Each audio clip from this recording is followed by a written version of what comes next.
May God's name be glorified. ప్రభు యొక్క నామం మహిమపరచబడును గాక. I thank the Lord for this blessed opportunity of sharing God's word with you in this morning time. ఈ ఉదయకాలం తాజాగా మీతో కూడా కలిసి దేవుని వాక్యాన్ని పంచుకునే అవకాశం ఇచ్చినందుకు దేవుణ్ణి స్తుతిస్తూ ఉన్నాను. As we know that this day is celebrated as Easter Day.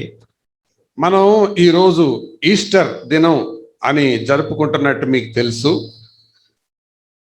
When we think about Easter, we Christians, we rejoice and we are proud of it. క్రైస్తవులుగా ఈస్టర్ గురించి విన్నప్పుడు, ఆలోచించినప్పుడు, జరుపుకునేటప్పుడు దాని గురించిన సంతోషం మన హృదయాల్లో ఉంటుంది. Because many people came to this, many people born into this world and they died. ఈ లోకంలో చాలా మంది పుట్టారు, చనిపోయారు.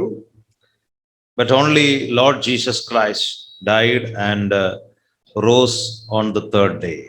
కేవలం ప్రభు అయిన యేసుక్రీస్తు మాత్రమే ఆయన మూడవ దినాన తిరిగి లేచాడు. Because of his resurrection, we are very proud of it. ఆయన పునరుద్ధానాన్ని బట్టి మనం చాలా అతిశయిస్తాం.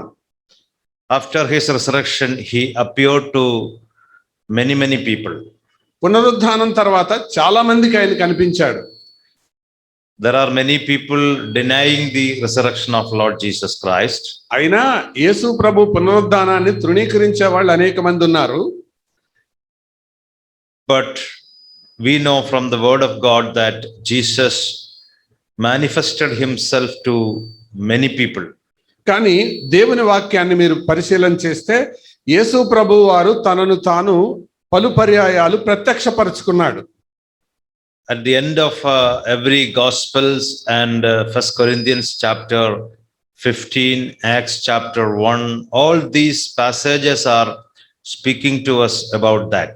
అపోస్తల కార్యాల్లో కానీ, మొదటి కొరింథీ 15వ అధ్యాయంలో కానీ పలు సందర్భాలలో యేసు ప్రభు పునరుద్ధాన ప్రస్తావన మనం చదువుతాం.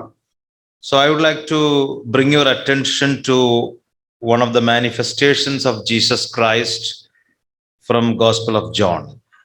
యోహాను సువార్తలో నుండి యేసు ప్రభు యొక్క ప్రత్యక్షతను మీ దృష్టిలోనికి తేవాలని కోరుకుంటున్నాను. So please turn your Bibles with me to Gospel of John chapter 21. యోహాను సువార్త 21వ అధ్యాయానికి దయచేసి త్రిపుతారా. We have to read all the verses, but now we will just read the first verse. మనము వచనాలన్నీ చదవాలి వాస్తవానికి, కానీ ప్రస్తుతం ఒకే వచనాన్ని చదువుదాం. After these things, Jesus manifested himself again to the disciples at the Sea of Tiberias, and he manifested himself in this way. అటు తర్వాత యేసు తిబెరియా సముద్రమున శిష్యులకు మరలా తన్ను ప్రత్యక్షపరచుకొనెను. ఆయన తన్ను ప్రత్యక్షపరచుకొనిన విధమేదనగా, The people who study God's word says that after the resurrection, Jesus manifested nearly 13 times. దేవుని వాక్యాన్ని సునిశితంగా పరిశీలన చేసే దేవుని సేవకులు యేసు ప్రభు వారు కనీసం 13 పర్యాయాలు ఆయన పునరుద్ధానం తర్వాత ప్రత్యక్షమయ్యాడని చెప్తారు. This is his manifestations on the Sea of Galilee. ఇది గలిలయ సముద్రం దగ్గర జరిగిన ప్రత్యక్షత. Galilee, Sea of Galilee was a very good role in the ministry of our Lord Jesus Christ. గలిలయ సముద్రము యేసు ప్రభు వారి పరిచర్యలో ఒక సమున్నతమైన పాత్ర పోషించింది. Many times Jesus Christ and disciples were traveling to and fro in the Sea of Galilee. ఈ గలిలయ సముద్రం గుండా యేసు ప్రభు వారు తన శిష్యులతో పలుమార్లు ప్రయాణించాడు. Galilee was not a very good place in those days. ఆ రోజుల్లో గలిలయ అంత చూడముచ్చటైన స్థలం ఏం కాదు. But when Jesus came there, it became it was known to the world. యేసు ప్రభు వారు వచ్చిన తర్వాత ప్రపంచానికి అది పరిచయమైంది. If Christ comes in our lives, we will also become very important people. అలాగే సాధారణమైన మన జీవితాల్లోనికి యేసు ప్రభు వచ్చిన తర్వాత మనం కూడా ప్రాముఖ్యమైన వారిగా మారతాం. So I would like to bring your attention, or I would like to show you the specialities of these manifestations. ఈ ప్రత్యక్షతలో ఉన్న ప్రత్యేకతలు ఈ ఉదయకాలం నేను మీకు తెలియచేయాలని కోరుతున్నాను. Because in this time, the disciples of Lord Jesus Christ were going back for fishing. ఎందుకంటే ఈ ప్రత్యక్షతలో జరగడానికి ముందు ఆయన శిష్యులు చేపలు పట్టడం కొరకు అనగా అది వరకు ఏ వృత్తినైతే కొనసాగించి విడిచి వచ్చారో మరలా తిరిగి అదే వృత్తిలోకి వెళ్తున్నారు. Even though Jesus told them, "Do not your heart be troubled, I will come again to you." He told many things before his death, but disciples were not able to believe it fully. యేసు ప్రభు వారు పలు బోధలతో వారిని బలపరిచారు. మీ హృదయాలు కలవరపడనీయకుడి, నేను మరలా మీ వద్దకు వస్తాను, స్థలం సిద్ధపరచ వెళ్తున్నాను అని పలు పర్యాయాలు చెప్పారు, కానీ అది వారికి ఎక్కల, మనకులాగే. So some sort of doubts are disturbing the disciples. కొన్ని రకాలైన అనుమానాలు వారిని కలవరపరుస్తూ ఉన్నాయి. How about our life? How about our future?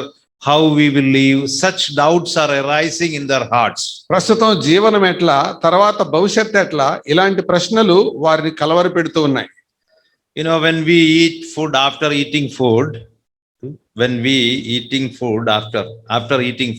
మనం భోజనం చేసేటప్పుడు తిన్న తర్వాత our tongue will do a job. మన నాలుక ఓ పని చేస్తుంది తెలుసా? After eating food, the tongue will go to every teeth and search something is there in between the teeth. నాలుక ఆ పళ్ళ సందుల్లోకి వెళ్ళి ఇంకా అందులో ఏమైనా ఇరుక్కుందా అని చూస్తా ఉంటది. And the tongue will somehow find out something is there in between our teeth. ఆ పళ్ళ సందుల్లో ఏదైనా ఉంటే గనక then until and unless we take it out, we will become restless. అది బయటికి తీసేదాకా మనం చాలా అవిశ్రాంతంగా ఉంటాం. And if some of us have a hole in our teeth, it is very difficult. ఎందుకంటే కొంతమందికి పళ్ళ మధ్యలో రంధ్రాలు ఉంటాయి, అది చాలా కష్టం. So until we get a toothpick, we are restless. ఆ పళ్ళ మధ్యలో తీసుకునే ఆ పుల్ల మన చేతికి వచ్చేదాకా అవిశ్రాంతంగా ఉంటాం, అసౌకర్యంగా ఉంటాం. This is the problem with our mind. ఇది నిజానిమైన వాస్తవమైన సమస్య కాదు, కానీ ఇది మానసికమైన సమస్య. If any good things happen, mind is not at all, thinking about it. మంచి గనక జరిగితే మనసు దాని గురించి ఎక్కువగా ఆలోచించదు. But if some bad things happening, ఏవైనా జరగకూడనివి చెడ్డ విషయాలు గనక జరిగితే the mind is like this tongue, it is restless. ఆ నాలుక గనక ఎలాగ అవిశ్రాంతంగా అటు ఇటు లోపల టచ్ చేస్తూ తిరిగినట్లుగా మనసు కూడా అసౌకర్యంగా అవిశ్రాంతంగా ఉంటుంది. Now the disciples are restless. ఇప్పుడు శిష్యులు కూడా విశ్రాంతి లేకుండా ఉన్నారు. So they thought, let us go back for fishing. వాళ్ళు అనుకున్నారు, ఇక మనం తిరిగి చేపలు పడతాకి వెళ్ళిపోదాం అనుకున్నారు. 7 of the disciples' names are mentioned here. ఇక్కడ 7 శిష్యుల పేర్లు మాత్రమే ప్రస్తావించబడ్డాయి. Among them, the leader Simon Peter said, I am going for fishing. Are you coming? Let us go.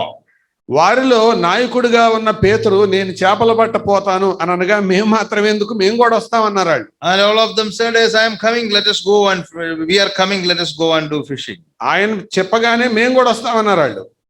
They went and they were fishing the whole night. వారు రాత్రంతా చేపలు పడటానికి ప్రయాసపడుతూనే ఉన్నారు. They did not get anything. ఏమీ దొరకలేదు వాళ్ళకి. And what happened next morning, early morning, ఆ తెల్లవారుజాము Jesus manifested himself to them. ప్రభువు తనను తాను వారికి ప్రత్యక్షపరుచుకున్నాడు. So first of all, about this manifestation, let me just tell you like this. It was a miraculous manifestation. ఇది అద్భుతమైన ప్రత్యక్షత. It was really a miraculous manifestation. ఇది అద్భుతమైన ప్రత్యక్షత అండి. There are so many miracles we can see in the book of this Gospel of John 21. యోహాను సువార్త 21లో పలు అద్భుతాల ప్రస్తావన మనం చదువుతాం. Jesus was raised up from death is a miracle. యేసు ప్రభువు వారు పునరుద్ధానుడై తిరిగి లేవడమే ఒక అద్భుతం. Christianity is a Christianity of miracles. క్రైస్తవ్యం అంటే అది అద్భుతాల జీవితం అని అర్థం. Before Jesus incarnated, prior to his incarnation, Jesus performed many miracles. యేసు ప్రభువు వారు అసలు ఆయన శరీరధారి కాకమునిపే పలు అద్భుతాలు చేశాడు ఆయన. Because he was God and he used to perform lot of miracles in the world. ఆయన దేవుడు కాబట్టి ప్రపంచంలో అనేక అద్భుత కార్యాలు చేశాడు. And in incarnation also Jesus Christ performed miracles. ఆయన శరీరధారి అయిన తర్వాత కూడా ఆయన అద్భుతాలు చేస్తూనే ఉన్నాడు. And post incarnation also Jesus performed a miracle. ఆయన శరీరధారి అయిపోయిన తర్వాత కూడా అద్భుతాలు జరిగించాడు. In his death time we see miracles. ఆయన మరణ కాలంలో కూడా అద్భుతాలు చూస్తాం. And after his resurrection also he is doing miracles. ఆయన పునరుద్ధానం తర్వాత కూడా అద్భుతాలు చేస్తూనే ఉన్నాడు. Even today Jesus Christ can do miracles. ఈ రోజు కూడా యేసు ప్రభు అద్భుతాలు చేయగలడు. Before his death he performed many miracles. ఎందుకంటే మరణానికి ముందే ఆయన అద్భుతాలు చేశాడు. After his death also he is able to perform miracles. మరణం తర్వాత కూడా అద్భుతాలు చేయడానికి సమర్థుడు ఆయన. When you read the Gospel of Matthew chapter 12 and verse 40, మత్తయి సువార్త 12:14 చదివితే, as Jonah was 3 days and 3 nights in the belly of the fish, the Son of Man also should be there like that. అక్కడ ప్రస్తావించబడిన సంగతి, యోనా 3 దినములు చేప కడుపులో ఎలా ఉన్నాడో మనుష్య కుమారుడు కూడా 3 దినాలు ఆ రీతిగా భూగర్భంలో ఉంటాడని తన గురించి ప్రస్తావించాడు ఆయన. When you study the life of Jonah was in the belly of a big fish 3 nights and 3 days. యోనాని గురించి మీరు చదివితే, యోనా 3 రాత్రులు 3 పగళ్ళు చేప కడుపులో ఉన్నాడు. And people are arguing that whether Jonah died in the belly of the fish or not, or Jonah was alive or not. So many arguments are there. ప్రజల మధ్య చాలా వాద ప్రతివాదాలు ఉన్నాయి. యోనా ఆ టైంలో బతికే ఉన్నాడా లేదా చచ్చి మళ్ళా బ్రతికాడా అని. But I don't have time to argue what I'm going to say, whether you believe it or not. I believe it and I say to you. ఇప్పుడు ఆ వాద ప్రతివాదాలు నేను చేయాలని అనుకోవడం లేదు, కానీ అది మనం నమ్ముదాం అంతే. I like to believe that Jonah died in the belly of the fish. నేనైతే నమ్ముతున్నాను యోనా చేప కడుపులో చచ్చిపోయి ఉంటాడు. You know why I like to believe like that? ఎందుకు అలా నమ్ముతున్నాను తెలుసా? Because I believe in a miracle working God. ఎందుకంటే యేసు ప్రభు వారు ఆయన సజీవుడైన అద్భుతాలు చేసే దేవుడు. You imagine that Jonah did not die in the belly of the fish. మీరు యోనా గనక చేప కడుపులో చనిపోయాడని అనుకోకపోతే, and on the 3rd day the fish came to that seashore and vomited Jonah. యోనా 3వ దినాన బయటకు వచ్చి చేపను సముద్రపు తీరానికి వచ్చి యోనాను కక్కివేసింది కదా. That is a miracle. అది కూడా ఒక అద్భుతమే. Because surviving in the belly of the fish is a miracle. ఒకవేళ యోనా చనిపోకుండా ఉంటే చేప కడుపులో, అది కూడా ఒక అద్భుతమే కదా. But I like to believe that Jonah died and then God raised Jonah up and vomited there in the shore of that sea. That is a big miracle. ఎందుకంటే చేప కడుపులో 3 రాత్రులు 3 పగళ్ళు చచ్చిపోకుండా ఉండడం కంటే కూడా చనిపోయిన తర్వాత మరలా ఆయన లేచి బయటికి చేప వాంతి చేసుకునేలాగా కక్కేసుకునేలాగా చేయడం, అది ఇంకా ఉన్నతమైన అద్భుతం కదా. Do you like to believe that a small miracle or big miracle? మీరు చిన్న అద్భుతాన్ని పెద్ద అద్భుతం గురించి ఆలోచన చేయండి. Whenever I think about God, I like to believe that Jonah died and rose again. నేను నమ్మేది ఏంటంటే, ఈ వాక్య భాగాన్ని చదివేటప్పుడు యోనా చచ్చిపోయి మళ్ళీ బతికాడు.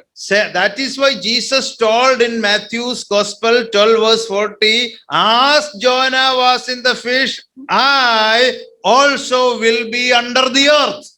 యోనా చేప కడుపులో ఏ రీతిగా ఉన్నాడో నేను కూడా భూగర్భములో ఆ రీతిగా ఉంటానని ప్రభు పోల్చుకొని చెప్పాడు. If Jonah did not die in the belly of fish, యోనా గనక చేప కడుపులో చనిపోయి ఉండకపోతే, we have no right to prove that Jesus died.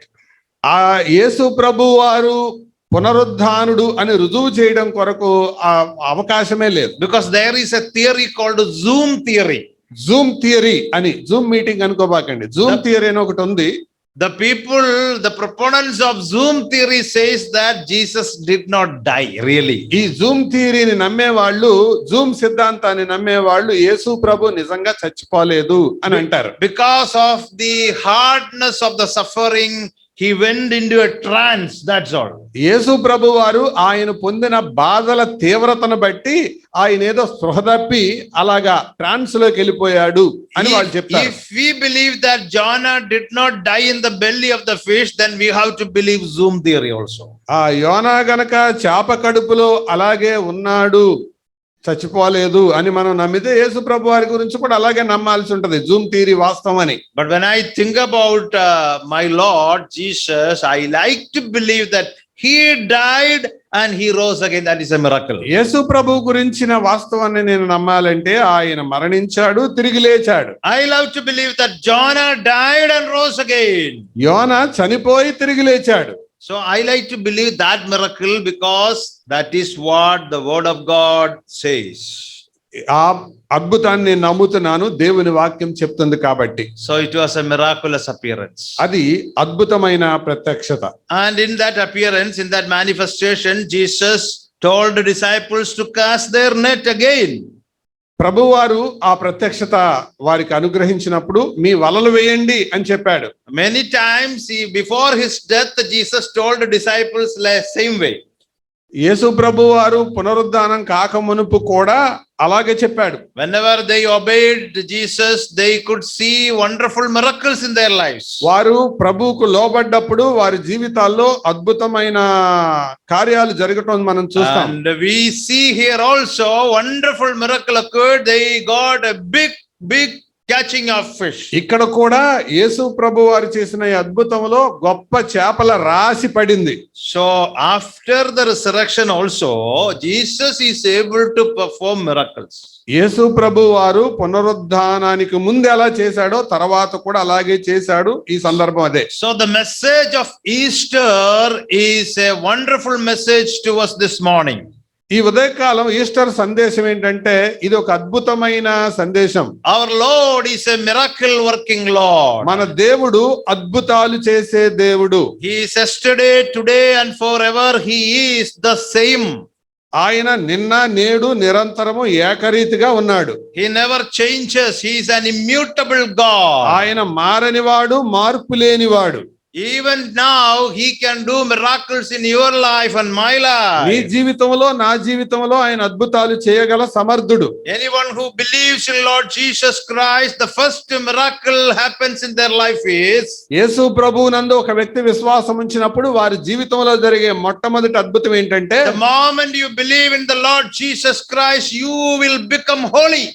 నీవు యేసు ప్రభువునందు విశ్వాసం ఉంచిన మరుక్షణాన నువ్వు పరిశుద్ధుడవుతావు. You may be living an unholy life on this earth. అప్పటి వరకు నీవు భూలోకం మీద అత్యంత నీచమైన పనికిమాలిన జీవితం జీవించుండొచ్చు. Maybe the situation compelled you to live like that. ఒకవేళ నువ్వు ఉన్న పరిస్థితి అలా నువ్వు జీవించడానికి నిన్ను ఒత్తిడి చేసి ఉండొచ్చు. You wanted to get rid of the sins in your life. నీవు నీ పాపములలో నుంచి బయటపడాలని ప్రయత్నించి ఉండొచ్చు. Every morning and every night you may be pricked in your conscience about the sins that you are doing. ప్రతి పగలు ప్రతి రాత్రి నువ్వు చేస్తున్న పాపాలను బట్టి నీ మనస్సాక్షిలో గుచ్చబడుతూ ఉండొచ్చు. You may be not having the real peace and joy because of the sin indwelling in you. నీ లోపల నివసిస్తున్న పాపాన్ని బట్టి నీ హృదయంలో సంతోషాన్ని ఆనందాన్ని కోల్పోయి ఉండొచ్చు. But the resurrected Lord Jesus Christ is guaranteeing you that if you believe in him the same moment, you will become holy, you will be washed. కానీ పునరుద్ధానుడైన ప్రభువు నీకు ఇస్తున్న ఆ అతిశయం లేకపోతే వాస్తవం ఏంటంటే నువ్వు ఆయన యందు విశ్వాసం ఉంచిన మరుక్షణం నువ్వు పరిశుద్ధుడు అవుతావు. Salvation is the greatest miracle in this world. రక్షణ అనేది ప్రపంచంలో అత్యద్భుతమైన ఆ కార్యం. So my dear brothers and sisters who are listening me, నా ప్రియ సహోదరులారా సోదరీలారా ఆలకిస్తున్న వారులారా, remember that Easter was a miraculous manifestation of our Lord Jesus Christ. Easter అంటే ప్రభు అయిన యేసు క్రీస్తు వారి ప్రత్యక్షత, అద్భుతమైన ప్రత్యక్షత. Number 2, రెండవది, it was a concept changing manifestation. ఇది జీవితాన్ని పరిస్థితిని మార్చే ప్రత్యక్షత. We have a concept about God. ఆ అభిప్రాయాన్ని మార్చేటువంటి ప్రత్యక్షత. What ఇది. is the common? దేవుని గురించి మనకు కొన్ని అభిప్రాయాలు ఉంటాయి. What is the common concept about God? దేవుని గురించి మనకుండే అభిప్రాయం ఏంటి చెప్పండి? God is sitting some far place దేవుడు ఆయన ఎక్కడో పైన ఉన్నాడు, and watching everything. అన్ని చూస్తూ ఉన్నాడు. If we do something good, he is happy. మనం ఏదో మంచి చేస్తే ఆయన సంతోషంగా ఉంటాడు. If we do something bad, he is unhappy. మనం గనక మంచి చేయకుండా ఏదైనా చెడు చేస్తే ఆయన సంతోషంగా ఉండడు. This is the common concept about God. దేవుని గురించి మనం కలిగి ఉన్న అభిప్రాయం అది. So every religion is teaching the believers that you somehow please your God. మతం ఏదైనా కానీ మనుషులకు అది బోధించేది ఏంటంటే మీరు దేవునిని సంతోషపరచాలి అని. If you do like this, your God will be pleased, or if you spend some money, your God will be pleased. నువ్వు ఇలా చేస్తే దేవుడు సంతోషిస్తాడు, ఈ డబ్బు ఇలా ఖర్చు పెడితే దేవుడు సంతోషిస్తాడని మతం బోధిస్తుంది. Because of that, people of this world, they are trying their level best to please God. ఎందుకంటే దేవునిని సంతోషపరచడానికి శాయశక్తుల మనుషులు కృషి చేస్తూనే ఉన్నారు. But the result is big zero. కానీ ఫలితం ఏంటంటే సున్నా. That is just a notion, or that is just a concept about God only. అది వారు కలిగి ఉన్న కేవలం అభిప్రాయం అంతే. But Bible reveals very clearly about God. కానీ దేవుని వాక్యం బైబిల్ దేవుని గురించిన ప్రత్యక్షత మనకు తెలియజేస్తుంది. Here the disciples of Lord Jesus Christ is running away from the track. వారు దారి తప్పి పక్కకు నడుస్తున్నారు. యేసు ప్రభు వారి శిష్యులు Actually, they were sinning. వారు నిజానికి పాపం చేస్తున్నారు. They were renouncing Lord Jesus Christ. యేసు ప్రభు వారిని ఎరగమన్నట్టు బతుకుతున్నారు. They thought Jesus is no more, come with us. యేసు ప్రభు వారి ఇక మాతో లేడు, ఇక రాడు అనుకుంటున్నారు. And so we have to do our own business. కాబట్టి మేము మాకు ఇష్టం వచ్చినట్టు చేసుకోవచ్చు అనుకుంటున్నారు. We have to support ourselves. మాకు మేమే పోషించుకోవాలి కదా. We need to find out our food. మేము మా భోజనాన్ని మేమే వెతుక్కోవాలి కదా. No more Jesus is going to come with us and help us. యేసు ప్రభు ఇక మాతో ఉండడు, రాడు, అది వాళ్ళ అభిప్రాయం. Because of this notion in their mind, they started going away from God's track. వారి మనసుల్లో ఉన్న ఈ అభిప్రాయాన్ని బట్టి వారు దేవుని మార్గం నుండి పక్కకు జరిగారు. In a sense, if I say, they were backsliding. నేను ఈ కోణంలో నుండి చెప్పేది ఏంటంటే వారు వెనకబడిన విశ్వాసులు. But after the resurrection, కానీ పునరుద్ధానం తర్వాత what Jesus is doing here? యేసు ప్రభు ఏం చేస్తున్నాడో తెలుసా? Jesus is going to that seashore. ఆ సముద్ర తీరం దగ్గరికి యేసు ప్రభు వారు వెళ్ళాడు. He is not angry with them. ఆయన వారి పట్ల కోపంగా లేడు. Even though his disciples were sinning, ఆయన శిష్యులు అవిధేయులై పాపం చేస్తున్నప్పటికీ he is not angry with them. ఆయన వారి పట్ల కోపంగా లేడు. He is not having any bitterness towards them. వారి పట్ల చేదైన భావం ఏమీ ఆయనలో లేదు. When he was resurrected, ఆయన పునరుద్ధానుడైనప్పుడు he saw Mary Magdalene and some other woman. మగ్దలేనే Mariya మొదలైన స్త్రీలను ఆయన చూశాడు కదా. And he instructed one thing very specially to that Mary Magdalene. ఆ మగ్దలేన మరియతో ఓ ప్రత్యేకమైన విషయాన్ని నొక్కి వక్కాణించాడు. You go and tell the disciples that I am raised up. నువ్వు వెళ్ళి శిష్యులతో చెప్పు నేను తిరిగి లేచానని. But especially to Peter also. కానీ పేతురుతో కూడా చెప్పు అన్నాడు. See, God has no angry with Peter. పేతురు మీద ప్రభువుకి కోపమేమి లేదు. Peter denied Jesus 3 times. పేతురు ప్రభువుని నేను ఎరగనని 3 సార్లు తృణీకరించాడు, బొంకాడు. If anybody does like that to me or you, we will be angry with that person. నీ గురించో నా గురించో ఎవరైనా అలా చేస్తే మనకు చాలా కోపం వస్తది కదా. After the resurrection, I will tell no, I don't want to see Peter, okay? పునరుద్ధానుడై నేనే లేచాను అనుకోండి, ఆడి ముఖం కూడా చూడ నేను అని అంటాడు. Because he denied me 3 times. నన్ను 3 సార్లు తృణీకరించాడు కాబట్టి. Jesus is not telling like that. యేసు ప్రభు అలా చెప్పట్లేదు. Even same thing Apostle Paul is writing in 1 Corinthians chapter 3, 4, 5. మొదటి కొరింథీ 3:4 15 verse 3, 4, 5. మొదటి కొరింథీ 15:3-4-5 పౌలు అదే సంగతి It ప్రస్తావించాడు. says that he appeared unto many people ఆయన అనేక మందికి కనపడ్డాడు, and to Cephas also. ఆయన కేఫాకును కనబడెను అని చదువుతాం. Especially he appeared unto Peter. పేతురుకు ఆయన కనపడ్డాడు. Why did Jesus do like that? ఎందుకు అలా చేశాడు ఆయన? He has no angry with these disciples. ఆయన శిష్యుల పట్ల కోపం కలిగిన స్వభావం ఏమి లేదు ఆయనలో. Because he is not like a teacher to them. ఆయన వారికి కేవలం బోధకుడిగా మాత్రమే లేడు. When the children do some mischiefs in the class, teacher will not tolerate. పిల్లలు గనక అల్లరి పని చేస్తే టీచర్లు తట్టుకోలేరు కదా. But if the children do some mischiefs, father will tolerate. కొన్ని పనులు పిల్లలు చిలిపి పనులు చేస్తే టీచర్ లాగా కాకుండా తండ్రి వాటిని సహిస్తాడు కదా. Father will enjoy the mischiefs of the children. ఆ పిల్లలు చేసే చిలిపి పనుల గురించి తండ్రి ఆనందిస్తాడు. See, for example, my younger daughter, she is very talkative. నా చిన్న కూతురు మాటకారి. See, as a father, I enjoy that. ఆ మాటకారితనాన్ని నేను ఆనందిస్తాను, ఆస్వాదిస్తాను. But if I send her to the school, do you think that the teacher will enjoy it? స్కూల్కి పంపిస్తే teacher ఆనందిస్తారని మీరు అనుకుంటారా? Teacher will not enjoy the talking of my child. Teacher ఈ మాట అలాంటి సందర్భాన్ని ఆనందించకపోగా వాగుడుగా అని పేరు ఒకటి పెడతారు. So Jesus was like a father here. కాబట్టి యేసు ప్రభువు ఇక్కడ బోధకుడిగా లేడు, తండ్రిగా ఉన్నాడు. He is enjoying the mischiefs and the mistakes of disciples. వారి యొక్క చిలిపి పనులు, వారి యొక్క అవిధేయమైన పనులను ఆయన ఆనందించేవాడై ఉన్నాడు. He is not keeping any bitterness against them. అంటే ఆనందిస్తున్నాడంటే సంతోషపడుతున్నాడని కాదు, వారి మీద ఆ చేదైన భావాన్ని ఆయన కలిగి లేడు. Though the disciples renounced him, he cannot renounce them. శిష్యులు ఆయనను వదిలేసిన ఆయన వారిని తృణీకరించలేదు.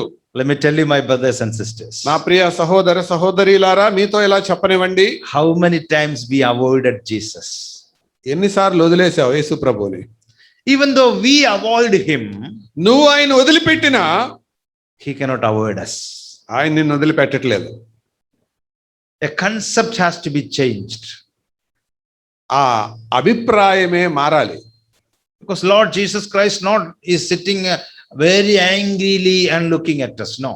ఆయన ఏదో కోపంగా ఆ పైన కూర్చొని అలా చూస్తున్నాడు అని అనుకోవద్దు.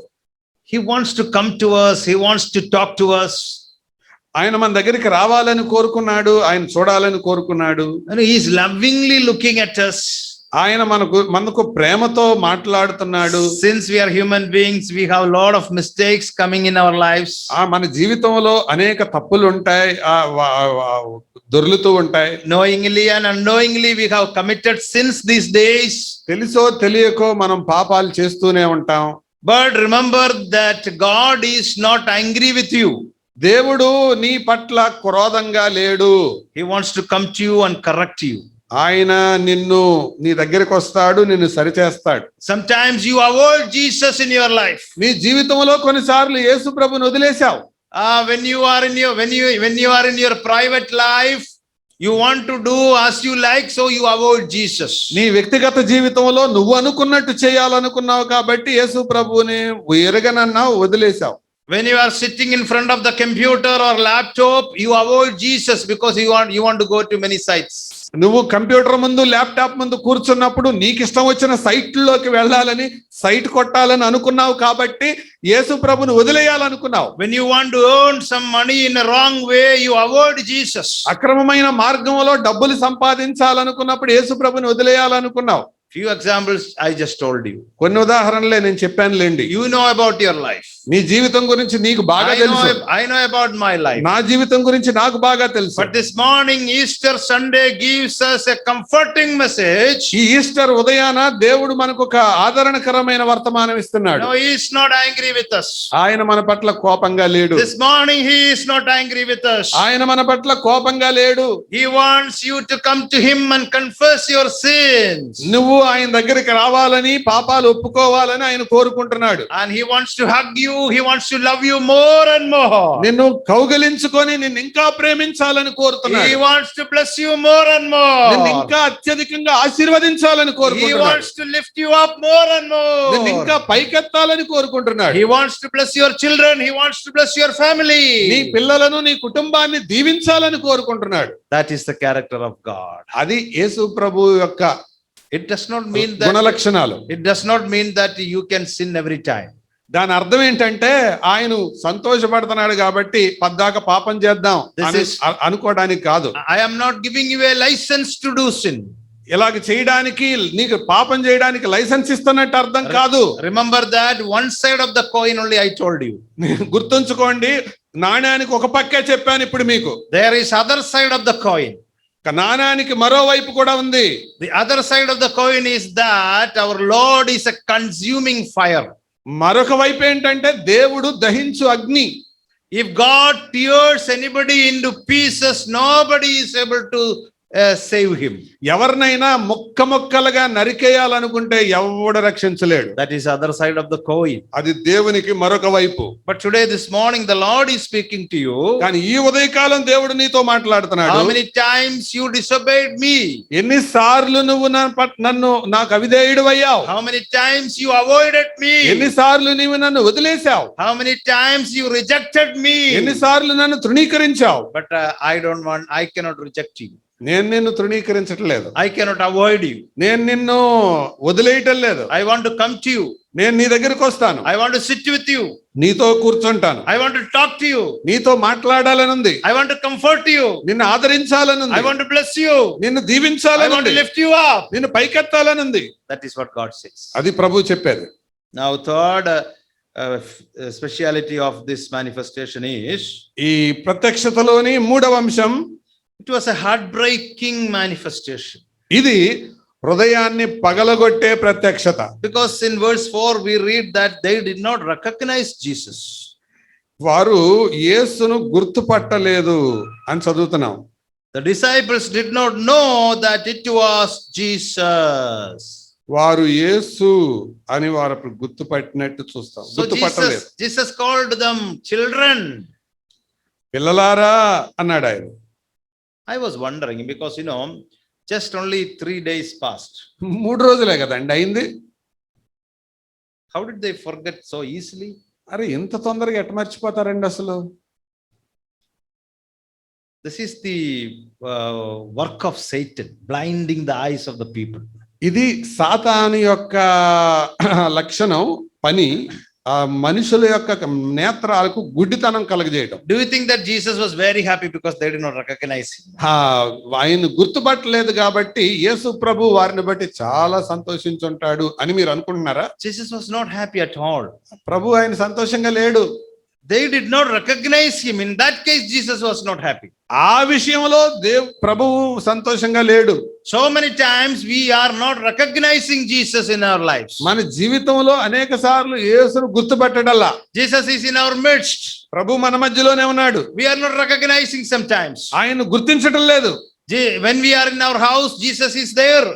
మనం ఇంట్లో ఉన్నప్పుడు ప్రభు ఉన్నాడు మనతో. In your job, Jesus is there. నువ్వు ఉద్యోగం చేసేటప్పుడు ప్రభు ఉన్నాడు అక్కడ. In your farmland, Jesus is there. నువ్వు పొలంలో పని చేసేటప్పుడు ప్రభు ఉన్నాడు అక్కడ. When you walk through the street, Jesus is there. వీధిలో నడుచుకుంటా వెళ్ళేటప్పుడు కూడా ప్రభు ఉన్నాడు. But you are living just as Jesus is not there. కానీ ఆయన నాతో లేడు అన్నట్లుగా బ్రతికేస్తున్నావు. Because when we read about husband and wife relationship, it says like this. It is a trichord, three-chord. భార్యాభర్తల జీవితాన్ని గురించి చదివేటప్పుడు 3 పేటల తాడు అని మనం చదువుతాం కదా. So husband and wife, 2 cords, and another cord is Jesus. భార్యాభర్తలు 2 పేటలు అయితే 3వ పేట యేసు ప్రభు అని మనం చదువుతాం, వింటాం కదా. So that trichord is always there. 3 పేటలు ఎప్పుడు ఉన్నాయి. Jesus Christ is always with you. ప్రభు ఎప్పుడు మనతోనే ఉన్నాడు. When you read the story of Joseph, యోసేపు యొక్క చరిత్ర మనం చదివితే Bible very clearly writes there బైబిల్లో స్పష్టంగా రాయబడింది, when Joseph was in the prison, God was with him. అతడు చెరసాలలో ఉన్నప్పుడు యెహోవా అతనికి తోడై ఉండెను. When Joseph was in the palace, God was also with him. అతడు రాజమందిరంలో ఉన్నప్పుడు కూడా దేవుడు యెహోవా అతనికి తోడై ఉండెను. Wherever Joseph was, God was there. యోసేపు ఎక్కడున్నా దేవుడు ఆయనతో అక్కడ ఉన్నాడు. Sometimes Joseph, people may think that Joseph is in prison, God is not with him. యోసేపు చెరసాల్లో ఉన్నాడు, దేవుడు నిన్ను వదిలేసాడులే అని అనుకుంటారు మనుషులు. That is not the way God says. God says that in prison I am there, in palace also I am there. ప్రభు అలా చెప్పడం లేదు. నువ్వు రాజగృహంలో ఉండు, అక్కడ నేను ఉంటాను, చెరసాల్లో ఉండు, అక్కడ కూడా నేను ఉంటాను. Wherever you go, the Lord Jesus is with you. నువ్వు ఎక్కడ ఉన్నా విశ్వాసివైతే ప్రభు తప్పకుండా అక్కడ నీతో ఉంటాడు. But the problem is I am not recognizing it. సమస్య ఏంటంటే ఆయన నేను గుర్తెరగటం లేదు. Are you recognizing the presence of God with you? నీ జీవితంలో ప్రభు యొక్క ఉనికిని, సన్నిధిని నీవు గుర్తిస్తున్నావా? This is the problem with many of us. మనలో చాలా మందితో ఉన్న సమస్య ఇదే. We don't think that God is with us every time. Always God is with us. మనం ఎప్పుడూ దేవుడు మనతో ఉంటాడన్న నమ్మకం, నిరీక్షణ మనలో ఉండదు, కానీ నిజానికి ఆయన మనతోనే ఉంటాడు. Just one simple example I will tell. ఒక ఉదాహరణ చిన్నది చెప్తాను. Suppose a preacher like me, when he preaches from this podium, ఒక నాలాంటి బోధకుడు ఈ పోడియం నుంచి మీతో మాట్లాడేటప్పుడు some people are thinking, కొంతమంది ప్రజలు ఇలాగ ఆలోచిస్తారు, oh, this is that man from Kerala is preaching. Kerala నుంచి ఈయన మాట్లాడుతున్నాడు, కేరళ నుండి వచ్చిన ఆయన. This is where you don't recognize Jesus. అలాగా ఆలోచించటం వలన మీరు యేసు ప్రభువుని గుర్తించటం లేదు. This is not the man from Kerala is preaching. This is the voice of our Lord Jesus Christ. ఇది కేరళ నుండి మాట్లాడేవాడి స్వరం కాదు, ఇది యేసు ప్రభు యొక్క స్వరం. See, when this brother Sudhakar Babu, he called me and invited me to come to this place. Sudhakar బాబు గారు నన్ను ఇక్కడికి ఆహ్వానించినప్పుడు, I don't think that it is Sudhakar Babu brother invited me. Sudhakar బాబు గారు పిలిచారని నేను అనుకోవటం లేదు. I really believe that it is God who invited me. దేవుడే నన్ను ఆహ్వానించాడని నేను అనుకున్నాను. So that is the call of God coming through this man. అది దేవుని పిలుపు, మధ్యలో వాహకం వ్యక్తి. I told recently to my wife also same thing. నా భార్యతో కూడా ఈ మధ్య ఈ మాటే చెప్పాను. One of our sisters requested my wife to share a testimony and give her to put in the YouTube. నా సహోదరులు వరుస ఏ ఒక ఆవిడ నా భార్యను సాక్ష్యం చెప్పి అది యూట్యూబ్ లో పెట్టమని చెప్పారు. Then my wife told, should I do it? Is it right for me to do like that? నేను చెయ్యాలా, అలాగే ఎట్లా చేస్తాను అని ఆవిడ కొంచెం వెనక తీయటం మొదలు పెట్టింది. Then I told her that this is the call of God. God is asking you to do it, not that sister. నిన్ను అడిగింది అసలు ఆమె కాదమ్మా, దేవుడు నిన్ను పిలుస్తున్నాడు, అడుగుతున్నాడు అని చెప్పాను నేను. So this is an opportunity God is giving you, so you give a video of your testimony.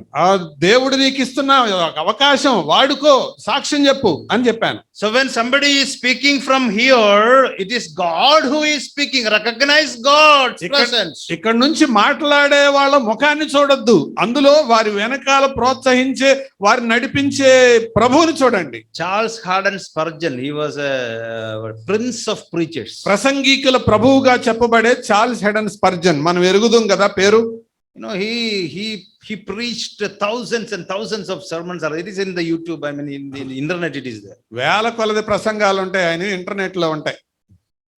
But he made a statement like this once. ఆయన ఒకసారి ఇలా చెప్పాడు. He said like this: even if a 5-year-old boy is preaching God's word, 5 సంవత్సరాలు కలిగిన చిన్న పిల్లోడు వాక్యం చెప్పినా కూడా, I will take it as the word from the Lord. అది దేవుడే నాతో మాట్లాడిన మాటగా నేను తీసుకుంటాను అని అన్నాడు. Our problem is we are looking at the people. మన సమస్య ఏంటంటే మనుషుల ముఖం వైపు చూస్తుంటాం. We have some prejudices in our minds. వారి గురించిన మనకు రకరకాల అభిప్రాయాలు, తప్పుడు అభిప్రాయాలు ఉంటాయి. While we were studying in Bible college, మేము బైబిల్ కాలేజీలో చదివేటప్పుడు every morning there will be chapel service.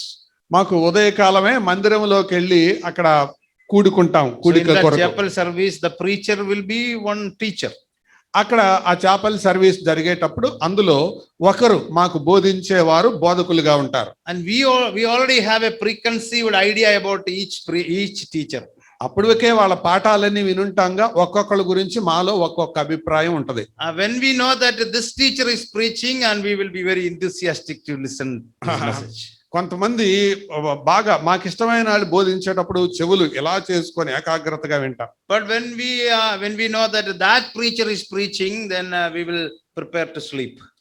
కొంతమంది బోధించేటప్పుడు ఇక సరేరా ఈరోజు రెస్ట్ తీసుకుందాం కునికేద్దాం అనుకుంటాం. So this can happen in our lives. మన జీవితంలో ఒకటి జరగవచ్చు. We have preconceived ideas in our mind. ఇతరుల గురించిన తప్పుడు అభిప్రాయాలు మనలో ఉంటాయి. But we need to unlearn all those things, delete all those things, all preconceived ideas we got to delete. అవన్నీ మన మనసులో నుంచి తీసివేసుకోవాలి. When you sit in front of the word of God, God is speaking to you. దేవుని వాక్యం ముందు నువ్వు కూర్చున్నప్పుడు దేవుడు నీతో మాట్లాడుతున్నాడు. వ్యక్తిని చూడొద్దు. Recognize the presence of the Lord in your life. నీ జీవితంలో దేవుని యొక్క సన్నిధిని గుర్తించు. Wherever you go, God is there. నువ్వు ఎక్కడికి వెళ్ళినా దేవుడు నీతో ఉంటాడు. When you go to market, God is there. నువ్వు మార్కెట్కి వెళ్ళినప్పుడు దేవుడు నీతో ఉంటాడు. I don't know I have told this thing here or not, but let me tell you once again. ఈ సంగతి చెప్పానో లేదో గుర్తులేదు కానీ పర్వాలేదు మళ్ళీ చెప్తాను. Jesus was living in the house of Joseph and Mary. యోసేపు మరియల ఇంట్లో యేసు ప్రభువారు ఉన్నప్పుడు Jesus was growing up there in that house. ప్రభు వారి ఇంట్లో పెరుగుతూ ఉన్నాడు.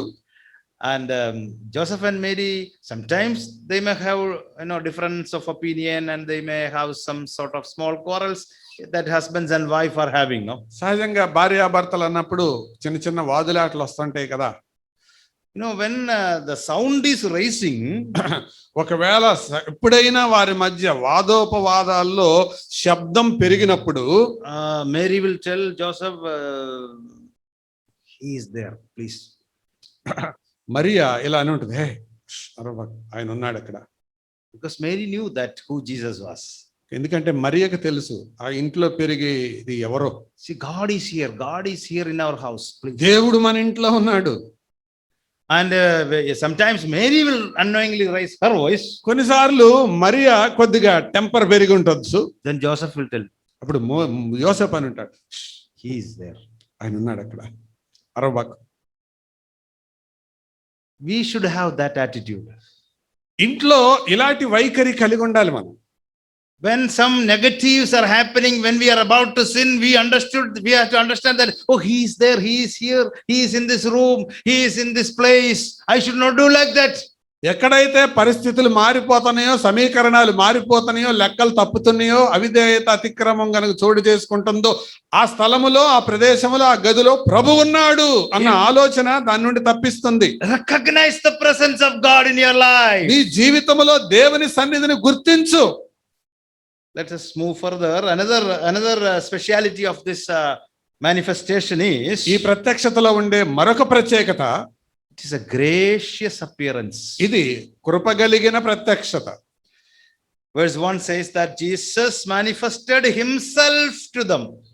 అక్కడ మొదటి వచనంలో ఉంది, ఆయన తన్ను ప్రత్యక్షపరుచుకున్నాడని. Nobody told Jesus, please go and see the disciples. No. ప్రభు ఆ శిష్యులందరూ తప్పిపోయారు కదా, నువ్వు వెళ్ళి ఒకసారి కనపడు అని ఎవరు చెప్పలేదు ఆయనకి. After the resurrection, he himself is going. పునరుద్ధానం తర్వాత ఆయన తనంతట తానుగా వెళ్ళాడు. See, what is his duty? What is his job? ఆయన యొక్క పని ఏంటి అసలు? Finding the lost sheep. తప్పిపోయిన గొర్రెలను వెతకడమే. 100 sheep was there. 100 గొర్రెలు ఉన్నాయి. One was lost. ఒకటి తప్పిపోయింది. One, no problem. Just one. Let that one go.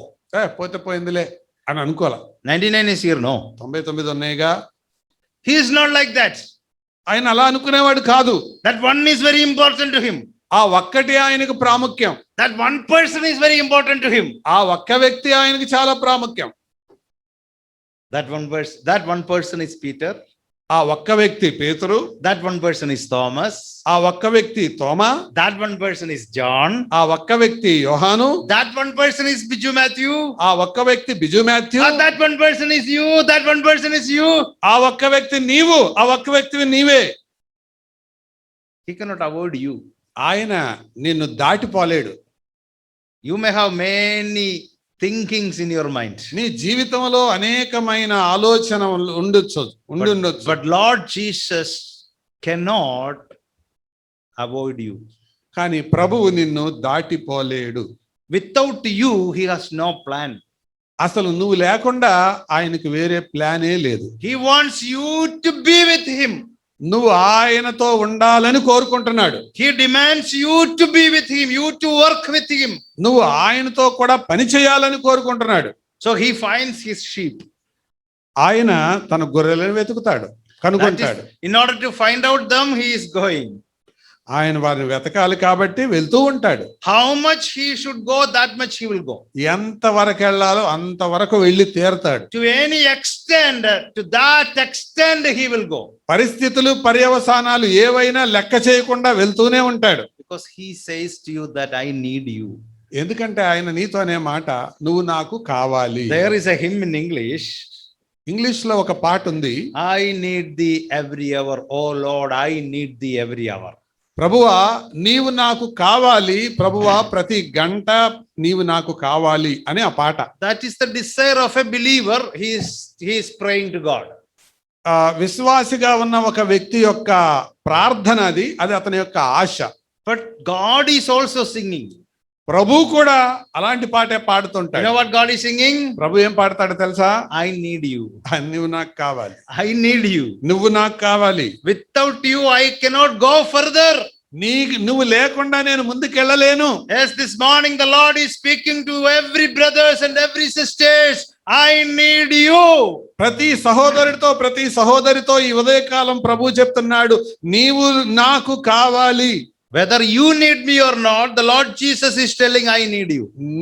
నేను నీకు అవసరమో కాదో తెలియదు కానీ నువ్వైతే నాకు కావాలి అని ప్రభు అంటున్నాడు. Actually what Peter was telling, I am going for fishing.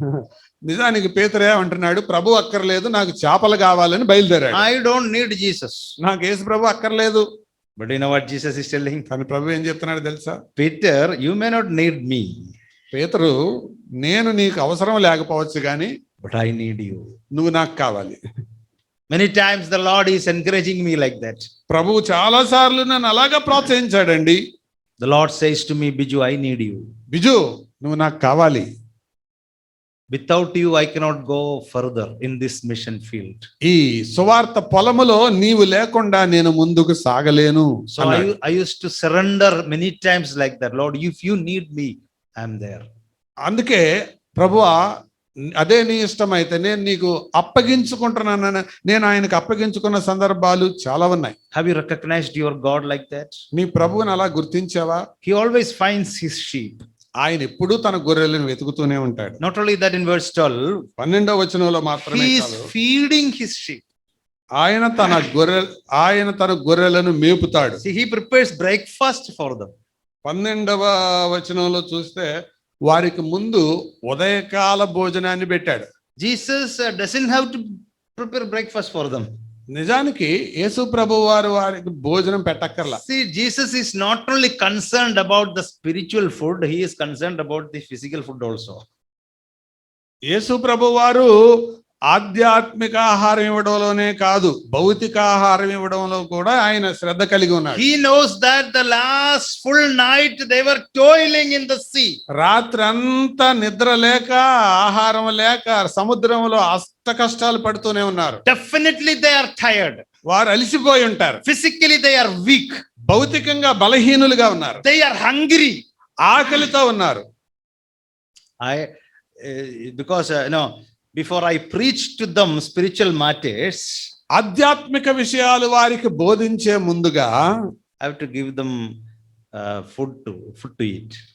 ముందు వాళ్ళ కడుపులు నింపుదాం అనుకున్నాడు ఆయన. See, our God is very much concerned in feeding us.